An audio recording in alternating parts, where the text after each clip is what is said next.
Bonjour chers élèves, dans cette vidéo, nous allons faire ensemble le décompte patronal pour pouvoir ensuite déterminer le coût total patronal. C'est parti. Dans la vidéo précédente, nous avons calculé ensemble le décompte salarial. À présent, calculons le décompte patronal. Pour les examens, vous devrez souvent inscrire votre prénom et votre nom, car quand vous allez imprimer, votre copie ne doit pas se perdre dans l'imprimante. Donc, pour ma part, je m'appelle Lucie Morel et classe, on va dire que je suis prof. Ok. Par contre, ici, ne vous trompez pas, ne marquez pas votre prénom, votre nom, non, non, non. Ici, il s'agit du décompte patronal, donc vous allez devoir utiliser les données qui vous sont fournies dans l'énoncé. Ici, vous n'avez pas beaucoup d'indications, mais nous allons remplir ce que vous avez en possession. Donc, il s'agit de Monsieur Georges. Ne faites pas de faute d'orthographe.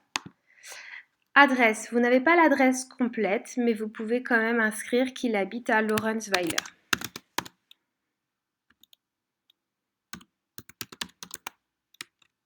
Weiler. Ok. Le numéro de sécurité sociale ici ne vous est pas fourni. Non fourni dans l'énoncé. S'il vous est fourni, bien sûr, inscrivez-le correctement. Quel est le salaire brut total? Nous avons ici l'information salaire mensuel brut de 4 000 €. Alors, dans les cases bleues, vous pouvez saisir les taux qui vous seront donnés normalement en annexe. Donc pour le test, je vous les donnerai et pour les PIF, jusqu'à présent, à chaque fois les taux étaient fournis aux élèves sous forme d'annexe. Alors, pour l'assurance maladie en espèces, c'est 0,25%, en nature 2,80%, mutualité des entreprises. Alors, mutualité, si vous regardez ici, vous voyez qu'il est inscrit « dépend de la classe de cotisation de l'entreprise ». Si je zoome un peu. Alors, quelle est la classe de cotisation de votre entreprise? Regardez bien l'énoncé. Ici, ils sont assez gentils. On vous dit directement qu'il s'agit de la classe 3. Donc, vous allez regarder classe 3 et attention, ne vous trompez pas de colonne. Vous devez bien inscrire le taux de cotisation de la classe 3. Ici, 1,77. Il est également possible que dans l'énoncé, on ne vous fournisse pas la classe, mais le taux d'absentéisme. À ce moment-là, regardez bien où se situe le taux. Est-ce qu'il se situe dans la classe 1, dans la classe 2, 3 ou 4, pour ensuite inscrire le bon taux de cotisation. On continue. Assurance pension 8%, assurance accident 0,90 et santé au travail, ici 0,11.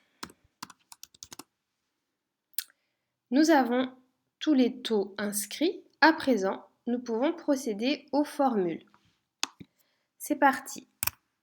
La formule pour l'assurance maladie, le taux de cotisation, c'est bien égal au salaire brut fois le taux.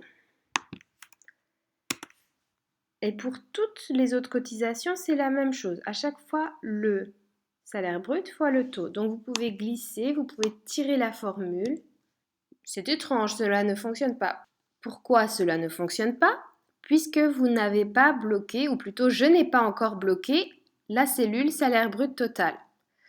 Alors, pour bloquer cette cellule, pour qu'à chaque fois la formule reprenne cette cellule bleue et non pas celle du dessous, je vais devoir insérer des dollars autour du G12 pour prévenir l'ordinateur qu'il doit à chaque fois garder la cellule bleue et glisser pour les taux. Donc il va garder la cellule bleue comme référence et à chaque fois va multiplier par la cellule du dessous. On recommence la procédure, on va reglisser et là, youpi, ça fonctionne.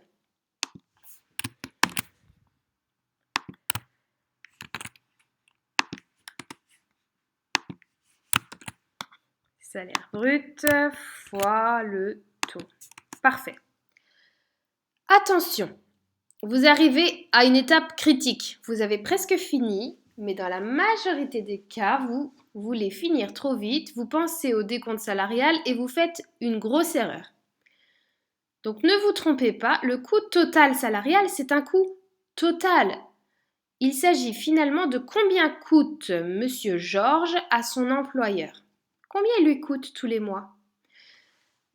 Vous avez en plus la solution souvent dans le décompte. Vous voyez que ce Monsieur Georges, il coûte au patron les 4 000 € plus. Vous voyez ce plus là, il faut vraiment le mettre en évidence. Il s'agit d'un plus, plus toutes les charges.